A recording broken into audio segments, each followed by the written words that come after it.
Today is September 1st. Since Soviet times, the academic year in schools begins on this date, and the first lesson of the first school day was always the so-called peace lesson. I studied in an ordinary Soviet school and I remember it very well.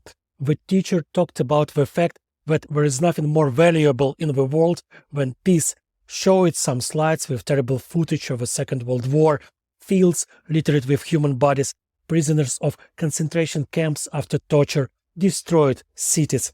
Sometimes veterans of that war were brought to class. Gray-haired men in uniform with decorations all over their chests. These men talked about how terrible it is in the war, how painful it is to lose loved ones killed. They said that all the problems in the world are nonsense compared to the war. For there to be no war, veterans, a teacher, and the inscriptions in textbooks told us. But all this was pure bullshit, a cheap show about peace-loving government that supposedly valued peace, but at the same time bombed Afghanistan, killed thousands of people, armed terrorists all over the world, from Angola to Nicaragua, built more and more new tanks, missiles and submarines. It was a dirty, double-edged Manichaeism.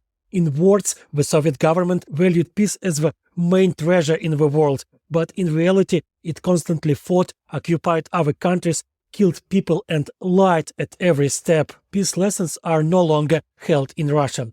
Do you know how they start the new academic year? From military training. They are taught to disassemble rifles, fly drones, march in formation, and they are also prepared for the fact that there is no greater happiness than dying for their country, preferably by storming Washington, Brussels or Berlin. This is already starting to resemble North Korea with its cult of a leader that everyone dreams of dying for. But there is one big difference. In North Korea there was never a democracy, there was never freedom of speech, there was no internet and open borders. For generations, people have seen and heard nothing but calls for full devotion for the head of state. But it was different in Russia. There was freedom of speech and open borders. Independent and very high-quality journalism existed for a while. But most people did not need it. They easily gave up all this in exchange for the government promises to destroy Ukraine and then try to destroy Europe and the USA in the same way. And you know what?